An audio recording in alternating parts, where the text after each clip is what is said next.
All right, hey everybody. Um, Kyle and Ternes here. Just came back from the late evening showing because they don't really do midnight showings anymore of Teenage Mutant Ninja Turtles Out of the Shadows. And initial reaction, how did you feel? Well, I went in expecting a lot of the same from the first movie. I figured it was going to be like another Transformers, kind of entertaining but not great. And I was proven way wrong. I friggin' loved this movie. It was awesome. Just so much to talk about, so much to share. It was amazing. Yeah, in this first part, we will stay spoiler free, and then we'll let you know when we go into the spoiler stuff. We'll discuss some characters and plot points, but we won't give anything away. Right. But yeah, my first reaction is these gentlemen quite redeemed themselves quite a bit, Yes, they did. majorly. Yeah. The movie is head and shoulders a bit above the old one. It's it's not even. It's just so incredible how Right. different and how much better that this one is. And two, this one almost, I think to its detriment, panders to the turtle fan. A little bit, yeah. You know, There was a lot thrown in there that was just kind of like, whoa, so I'm much. I'm not gonna complain because I loved every minute of it, but it's to the point where I think it might hurt its A, box office draw a a little little bit. bit. But number one, let's start out with the stuff that we really liked. I'm gonna say Bebop and Rocksteady. I thought they were amazing. They were. It was great to see them on the big screen. I was a little bit reserved to have Sheamus beat Rocksteady Yeah. because that's so different than the Right. one was before. But he had great chemistry with the guy who played Bebop, which I don't remember his name, but I mean he's in a ton of stuff. He's a Yeah. very Yeah. well known character actor. But they were great. They were good in human form. They were good in mutant form. Yeah, Fantastic. that was actually one of the things that was a bit off to me about the movie. Like, not in a bad way, like I said, but they're definitely Bebop and Rocksteady, but they're not. They're not the Bebop and Rocksteady that you know and love from the cartoon. They're the same but different. They're appearance the same. They're still fumbling, bumbling idiots, but they're not this. They don't have the same behavior types. I guess I don't know. It's hard for me to word that properly, but I think they're fine. it was a bit off. I'm just saying, like, it's just different than what I was expecting. Not against the movie or anything like that, but it was just a bit weird. It's just not the same characters at all. But whatever, I'm cool with that. So Speaking of not the same characters, this was a big plus. The humans did not get in the way of this one. A vast majority of the show is about the turtles, yep, as it should be in this kind of a movie. But definitely the people were kept to a minimum, and I thought that they worked really well with what they had. yeah, Megan Fox, she's not in it a lot, no, they worked. but she does do reporting. Yeah, they worked around people a lot more in this flick as opposed to working off of them. Yeah. That's one of the big things, I always heard about the Transformers series was the guys writing it said they tried to make the movie very much about a boy in his car, and it's like that's not what Transformers. It's about robots. Mm-hmm. We don't need the boy part. We just want the transforming cars. That was kind of the problem with the first Turtles movie too. Is it was like it was just how these humans and these turtles interact, and it's like we don't care about the humans. We want these guys. Yeah. So that was great. Shredder was great. Shredder, oh, so much better than Yeah. again, like And I think that's I knew I liked the movie as soon as they're transporting Shredder, and I know I said it was spoilers, but he gets away. I mean, there would be no movie if he didn't. So he's Shredder. It's gonna happen. Not ruining anything. Gonna But happen. the second he gets in there and Bebop and Rocksteady are in the vehicle, and they're like, "It's him." I'm such a big fan of your work. Yeah. Well, most of your early stuff. I thought that was really good. Yeah. He has so much more of a presence. Like in the movie too. Not like he's in it more, but like he has a more commanding, like Yeah. he's more present as far as like when he's there, like he's Shredder, like he's there. He never felt menacing in the first one. No, not at all. Like in this one, he definitely feels, everyone gives him the respect he deserves, and he really, the actor who played him really got that character down. Lots of zany cartoon fun. Yep. This is as close to the live action cartoon as you're gonna get. Absolutely. That's I think that's why I love this movie so much, because I've always been a big fan of the very first Turtles movie in 1990 because it's so close to the comics, and then Secret of the Ooze was kind of like a little bit more cartoony, and then the third one they went all out, and it failed horribly because it just did the wrong stuff with it. But this one finally they found the exact perfect formula to just make it exactly like the cartoon, but live action instead. Yeah. And they've knocked it out of the park 100%. Yeah. I've been seeing early Rotten Tomatoes on this, and it's at, last time I checked, I don't know what it is now, but it was at a 31%. And I'm going to tell you right now, if you're a Turtles fan, you're going to love the movie. Yes. If you don't love it, you will at least like it, and you will appreciate everything that they fixed. Yep. And you will not feel like you were ripped off. Right. Even, it's too bad we don't have Mike in here, because that guy still has, no pun intended, he still has shell shock from the first movie. Right, he does. He can't get over that movie. He has trouble sleeping at night, I think, because of it. But I think he was right, though, to say that this should basically be the first movie now. Yeah. Like the previous 2014 movie should essentially not it's exist. the Phantom Menace. It didn't happen. Yep, didn't happen. We don't talk about it. We don't talk about it. There's no reason to. So the turtles look a little bit better in this one. They shrunk them down, so instead of being like 7 feet, they're about 6 feet. Yeah. So that's better. They're not all super beefy. Raph is still super beefy, but he's supposed to be because he's the muscles of the group. And here was the biggest thing I liked too. Like, these designs are the first movie, obviously, but the biggest thing I liked was, as far as their designs go, obviously the body structure is different, all that, but they got rid of. Well, it's not on here as much, but they got rid of all the crap on the suits. Essentially, like, they really trimmed the suits down. So, like, basically all the turtles now, each of them, Raph, Mikey, they all just have like their harness and maybe a couple of accents here and there, aside from Donnie, who still got all of his tech gear, and that's it. Yeah. The only part where it seemed weird was that there's a scene towards the end where and you see it in the trailer, so I don't feel bad talking about it, where the turtles are talking to the police. And I got distracted by Mikey's his basketball shorts that he's wearing. Yeah. Like, and then I kind of look, and then I kind of notice what everybody's wearing. Mm-hmm. And then that was the only time it really kind of sunk in with me. Yeah. Because it kind of just fades in. You don't really pay attention to it in the rest of the movie. But I'm like, that's Mikey in gym shorts. Yep. So, but yeah, it didn't really matter, No. Didn't take away from it. There is, and again in this one there was tension in the group, but whereas the first one, Raph was just mad because Raph is Raph, which is not. We know as Turtles fans why that he's supposed to be mad, but you gotta hold movies up to kind of the same standard. You have to explain that to your audience. In this one, they gave us a good reason as to why the team is having trouble and everything like that, which felt like a little bit retread of the first movie a little bit. A little bit. This one was more because it was with the whole team and not just exactly. That's what I was gonna say too. But that's kind of the thing. Like, you have to have that tension in the team. That's what makes for a good storyline. But this movie, like, was very much, the whole team was kind of, they all were kind of going their separate ways. They really just were not agreeing, and like Leo says it best in the movie, we're brothers, but we're not a team. It wasn't just two people butting heads. It was kind of the whole group of guys was all disagreeing on different things, and none of them could, figure out what they wanted to do, and it just made for a great team dynamic when they finally do come together. And then after, I'm going to say one more thing, and if you want to jump in, go ahead. But before we jump into spoilers, I'll kind of summarize it for you like this. The whole thing was fun.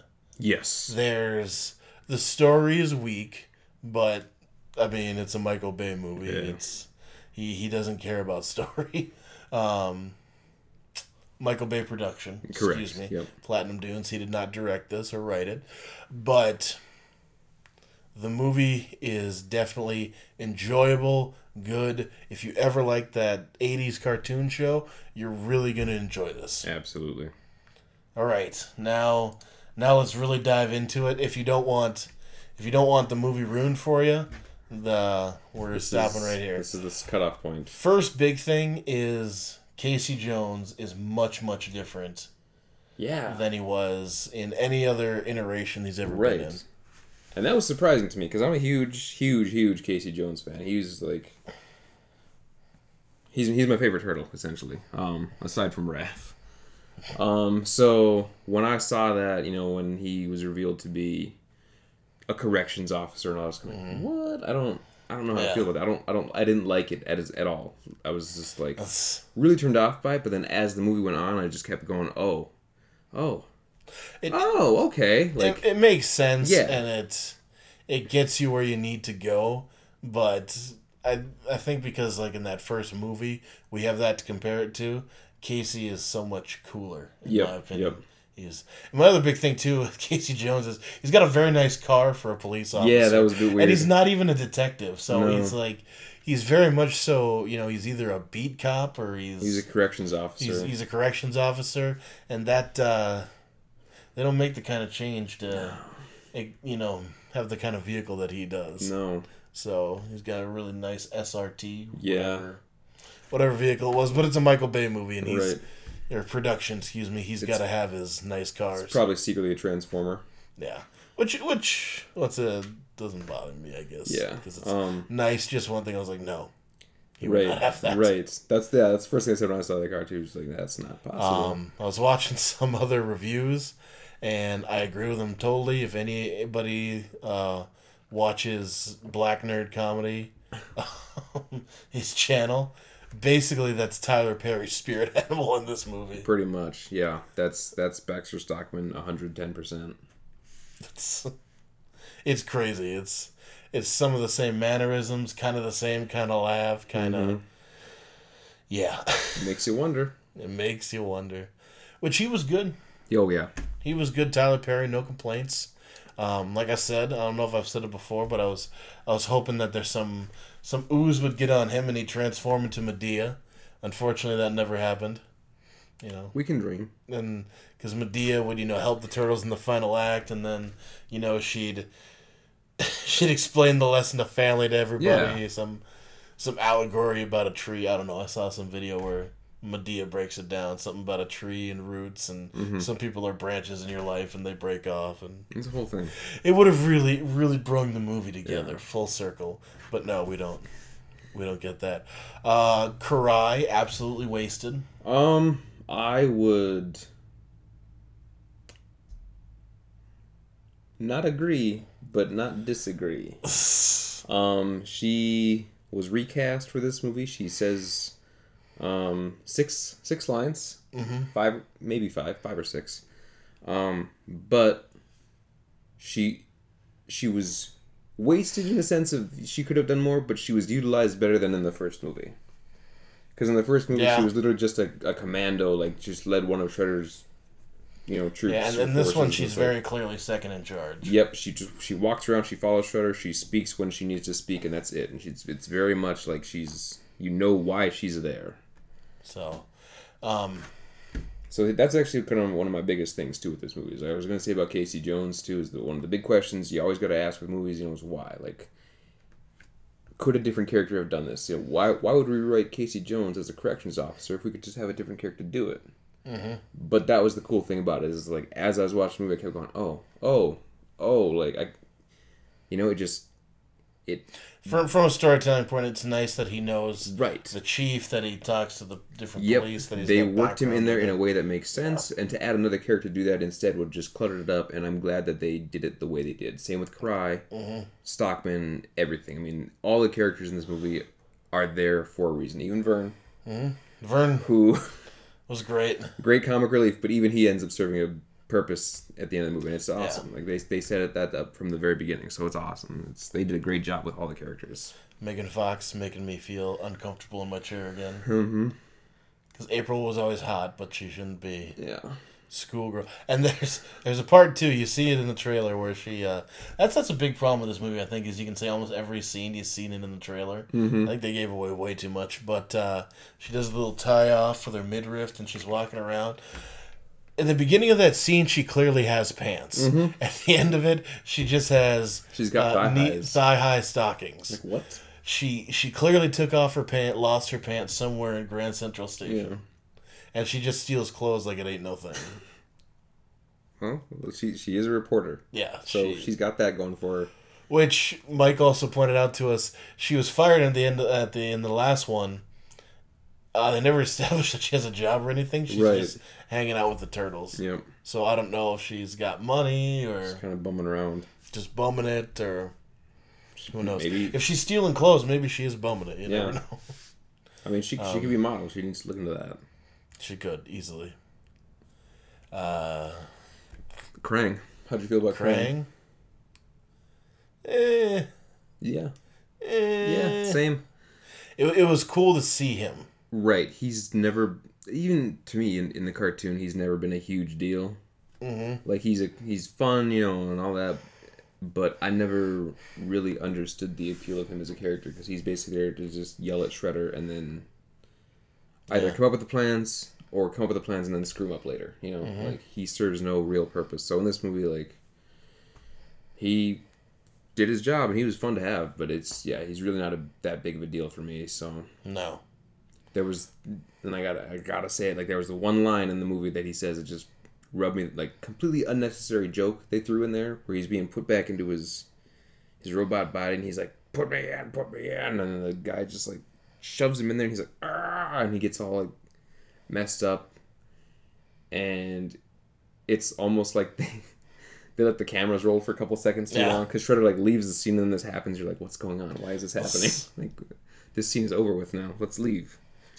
That was the only big gripe I had with Krang, was that one line was just like awkward and really out of place. Yeah. But the structure of the film is really fun. Like they gotta connect. What Shredder's plan is that he wants to connect 3 pieces of tech to make a portal so that Krang can bring the Technodrome into it. And this is also, to enjoy this movie, you gotta check logic at the door. Yeah. But literally, Shredder and Krang before this, they have literally I'm probably like a 3-minute conversation. Yep. And Shredder's like, all right, I know nothing about this alien, I know nothing, but he's gonna help me rule the world, so Gotta do it. Sign me up. And then spoilers, Krang backstabs him. Shocker. It's almost funny. Almost as, it's like karma for the Shredder, because he does the same thing to Baxter. Yeah. Literally 3 minutes earlier. Oh, that was kind of funny. But I do gotta point out one other thing about Krang that I loved. Like, when they're having their conversation and Krang starts to talk about his piece of tech that he has, and he says, there's 3 pieces scattered throughout the earth. And the scene pops up and he shows the art. Like, it's literally, I was like, oh my god, I'm playing a video game. Yeah. It's like, there's 3 pieces. You have one's in the museum, and one's in Brazil. Go get them. I was like, it's literally, that's a setup for the first level of a game. Like, okay, here's your quest. Go do it now. Yeah. I thought that was awesome. It's just a weird little moment for me. Really, I think we kind of hit on most of the stuff. Like I said, good character development, weak story. They do a lot of cool stuff though. Like they go to a Knicks game. Yep. I was actually hoping for like a Space Jam type situation there. But you get so many other '90s references. Yeah. And Donnie's got the Super Nintendo controller on He's got a Super Nintendo controller. And the part that made me smile the biggest is at the very end of the movie. they play the theme song to the original show. Mm-hmm. And they not only play the theme, they've updated it and they put in a Go Ninja Go part. It's amazing. I was like, yeah, they 10 times better than Shell Shocked from the first movie. yeah, with a nunchuck tick tock, you about to get shell shocked. That song is something. It is something. Yeah, I don't. So overall, I guess what would you rate this movie if you had to rate it? Oh God, it's a hard one to rate. I will rate it as a Turtles fan, and this is just strictly as a Turtles fan. I'm gonna go 8 out of 10. But I also with the PS of, if you are not a Turtles fan and the idea of the Ninja Turtles doesn't excite you, this movie is not going to change your mind. Correct. This is not going to do anything new for you. This isn't going to excite you. This will probably turn you off more than anything. But if you like this is kind of a good example. I'd say it's better than any of the Transformers movies. Oh God, yeah. If you like kind of just mindless fun, because Mm-hmm. I mean they get the characters right and everything. It's good. Yeah, if you I would agree 8 out of 10 for Turtles fans. If you're put off by the first movie, and you got some free time, give this one at least a chance. I mean, I think it's worth it. Mm-hmm. Or if you were put off by the first movie, but are still a Turtles fan, absolutely give this a chance. If you just don't like the first movie at all, just probably don't waste your time because it's just you're still gonna feel the same way. But I'd say for average moviegoer, I'm gonna go. Just not quite 6.5, but not quite 7. Somewhere in between. Just under 7 out of 10 is what I would. It's a good time. Yep. It's a good time. Good popcorn flick. So now let's put it in there. Now we've got 6 turtle movies all together. You got the original 3, we got the animated, and then you got these 2. Where does this one rank? That's difficult to say because I've had my set scale for so long, which was 1990, Secret of the Ooze, TMNT, Ninja Turtles, and then Turtles 3. But this one I'd say is definitely within the top 3, possibly knocking out TMNT out of the number 3 spot. Because it's so close to the cartoon. It's exactly what it's to the cartoon what the original movie was to the comics. It's as close as you're ever going to get without actually just having it be that. Yeah, I like the TMNT, but I think this one's better. Yeah, it's got Shredder and Karai. Yeah, well, TMNT too kind of had it had an unknown villain. Yeah, Max Winters that was kind of going against it. So I mean. There was a lot of good stuff in TMNT, but this just does everything a little bit better. Yeah. It's got a much bigger playground. It's a lot funner. Yeah. Just all the places they go. They go to Brazil in both of them. How kind of weird is that? What's with the turtles in South America? They do. That is weird. They like to visit. Something's up. Illuminati confirmed. Exactly. Boy, it's so hard. It really is. It's right there with Secret of the Ooze. It's neck and neck. It's a tie to me. I can't choose. I can't put one over the other. If it came down to it for me, well, God, that doesn't even work then. Because I was gonna say, if it came down to it for me, I would probably pick this one because it's got Casey Jones, who I love so much, but. Then Secret of the Ooze has Kino. Yeah. Who I love so much. But Secret of the Ooze, lacking Casey Jones, but you get Kino, like it's a kind of a fair trade. I don't know. Like it really is a difficult spot.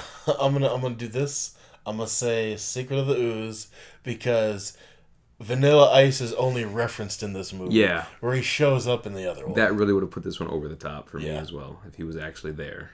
Yep. Because they do stuff in this one and it's kind of crazy and cartoon, and there's a little bit of a wink to it. Whereas in the Ooze, there was no wink. It was here. This is happening now. This is happening. So what we're getting at is go see this movie. Yeah. Don't don't let any negative reviews steer you away from it. Which I think everyone who likes the franchise has even said, that the movie itself is it's a huge improvement. Right. It's a lot better than the first one. Light years beyond. Just yeah, definitely go check it out. Keep your eyes open for any cool Easter eggs too. There's at least one or two in there that are direct references to the comic. and if you see them, comment. But towards the end of the movie, Shredder gets frozen. All right, and they put him in. Krang puts him in like a chamber. There's other creatures around that chamber, and I looked real hard. I didn't see any, but I'm sure that there's gonna be. I'm sure I saw a Triceraton. Triceraton. Yep, and I think. Because I recognized the head shape of him, so I was like, that's got to be a Triceraton. Didn't get really a chance to look at the other ones, but I almost think I saw a Fugitoid in there too. Hopefully. So maybe. So there you go. Out of the shadows, get out of your shadow and go see it. High five. High five. Turtle power. Turtle power. Garbage truck. We have a garbage truck. That's an in joke. You'll get it once you see the movie. You will.